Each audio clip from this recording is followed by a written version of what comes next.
This is how much you're aware of. Your total sensory awareness consists of 16 bits per second, but all the physiological research suggests that 40 million come into your brain every second just through your 5 physical senses. 99.99% of it is edited out. When you get a good RV contact, there's a part of your mind that wants to edit it out because it says, I didn't do this, therefore it can't be real. And part of RV training is to learn to let the noisy mind go, and we have a place on the left-hand side of the right-hand side of the page to write down the noise because it has to go somewhere, but we don't necessarily believe it. And it's the process of learning to do RV is the process of letting go and learning to go with the flow of your own information and trusting in it rather than editing, which is what we've been trained and we're all very good at. The problem is the psychic etheric signal is very subtle and it gets edited out by that very strong editing process in your mind.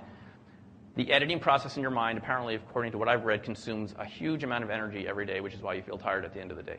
Your brain is spending so much energy deleting everything it doesn't think you need to see, including all of the UFOs that are around and etheric spirits and other life forms. Your mind says, that's not real, I don't need to see that, edit it out, and all you end up seeing are the solid shapes. That's what's happening. And it happens in RV too. When you let go, the information comes through. Washington Monument. There it is. The viewer said, it cannot be the Washington Monument. I can't believe RV works this well. So in his mind, he walked down the reflecting pool to the Lincoln Memorial, and on the back of the page drew a picture of the Lincoln Memorial. So usually, you've heard it before, the first response you have is the most accurate. And if you start doubting it and guessing with it, it loses accuracy. He even named it here, George Washington Monument. This is not so common. I was told in the military that if you came and said, hey boss, I nailed it, they'd throw your session in the garbage. Because the more you think you know what's going on, the more less accurate it's likely to be. Sometimes you can name the target, but this is not about naming the target. That's a left brain function, and RV works from the right brain. So, in a sense, the more confused you are, the more accurate your session is likely to be. Try that one out.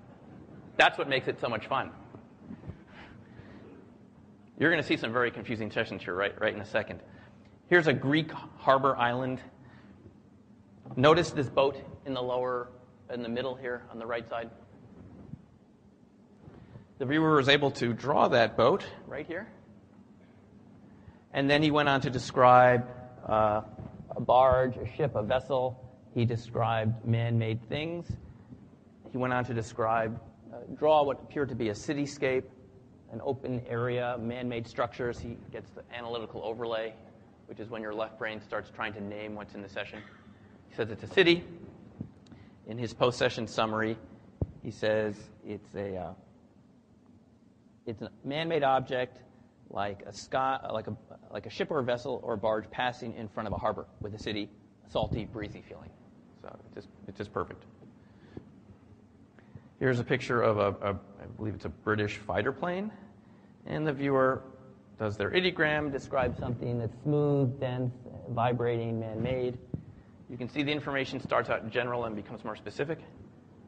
Then another ideogram, she describes a smooth airplane shape, and there it is. It's even in the correct direction. In her summary, she says it's against a blue background, and she got the idea of a person there too, which could be the pilot.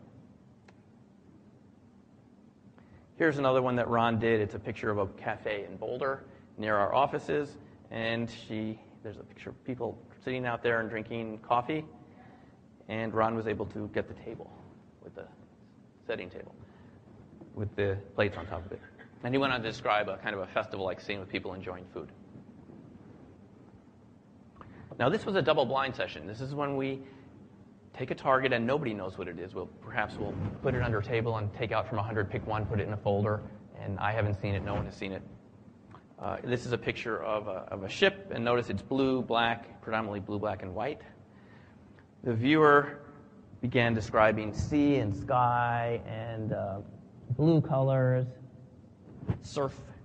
She went on to draw these 3 pictures of a prow of a ship at the bottom, and then a seascape and a sense of sea smell. And she turned to me and said, I'm just so confused. I'm getting all these images. And I said to her, well, then you must be getting accurate information. Because this viewer, whenever she thought she knew what was going on in the target, it was always wrong. But whenever she felt confused, knew she would get good results. And in this case, it was 100% perfect. She went on to describe sea, sky, sea, storm, a capsizing boat, a wooden boat, black, blue, and white colors. So even the colors are 100% accurate. It's a double-blind target. So when you see this, I always feel amazed every time I see these because it's just so impressive. These are just average people that are doing this. Picture of fireworks, and what I liked about this session was that the viewer was able to, their ideograms were going up and down like that, up and down, just like the fireworks. And this viewer was able to describe all the colors, lots of energy, hot, burning, warm things, just like fireworks would be. A little girl and a kitten. The viewer was able to get a large thing and a small thing. She described a heavy female and something that was warm and alive. Now, in RV, what you can do is give cues to the viewer. You can use their own words, even if you don't know what the target is, especially if you don't know what the target is, the monitor. We work in pairs, and the monitor can say to the viewer, well, describe that for me. You can kind of interview the viewer. And in this case, she said there's a large thing, so I say describe the large thing. And that's where she got heavy, female, warm, alive. And I said, well, describe the small thing. And she said it was smaller, it was comfortable, peaceful. And then she said at the end, I had the feeling that this was a live object, something with two live beings that were together. It makes me kind of cry. It's sweet and sentimental. You can see the ambience and the emotions came through quite clearly into her viewing awareness. A picture of a person shooting a rifle, and he was able to describe a sense of something red and brown, a sense of fear, alive, sentient, which is the word we use for a person. And now in his picture, look, he draws kind of like a line, something that's straight. And he says, red, scary, long object with a man, relief. A fishing boat. In this particular session, he drew this shape, which is kind of a scribble, but we don't have to guess what it is. He writes, it's a ship at sea. I really love this one.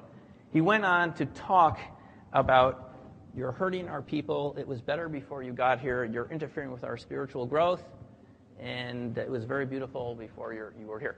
We thought he was channeling the fish. That's our interpretation of the session, and indeed he went on to become a channeler. It was a little disturbing at first, but he feels that that's what he's here to do, also besides his other day job as an engineer.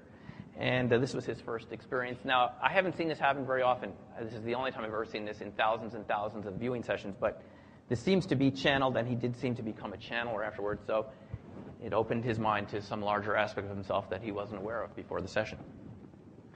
The Leaning Tower of Pisa. Notice the buildings behind in the background. I haven't been there, but if you look at the phase 3, the tilt is even at the correct angle of the Tower of Pisa, and the buildings are behind it. They look like the buildings in the picture, with a little spire there in the back. Again, this is just someone in the beginning class, and it's perfectly accurate. The Apollo lunar module.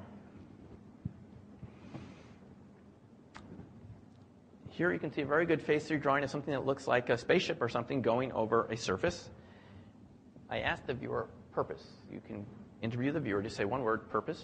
And there's no leading there. It could be applied to any target. She said, fast energy, something moving quickly over a vast expanse. Now, her overlay here, her analytical overlay is a pig in a field. Consciously, she thought it was a pig in a field, but we can see from the slide that she described a ship. It was fast, it's moving. There's almost like a bifurcation here. The subconscious is doing one thing. The conscious mind is attempting to take that information and filter it into something that we know about. It's usually wrong when it does that, but we do have a space for the conscious mind to write that information down. And it can be useful. It's not totally wrong. There are elements of it that are correct. But it's like the way our sensory processes work. When you get information from your eyes and your ears, you might be surprised to learn that 80% of that information is coming from your brain. Only 20 of it comes down the optic nerve, what you're seeing right now. Most of it's being created by your brain. Your brain is matching the frequencies coming through the optic nerve and amplifying it with what it thinks should be there. And I think you're getting the drift here. It's amplifying what it expects to find, and it can amplify it in the wrong way. The core information may be correct, but it's amplifying it and distorting it in the process. So a lot of our perceptions are simply coming from our brain, what it expects to see. We're not really seeing what's there. We're seeing what we expect to see. Now, the thing about RV is it seems to bypass that filtering system during the session and allows you to have direct access to the target, which is why you can get often very honest, very direct information about something that you wouldn't have seen even if you looked at it superficially with your eyes.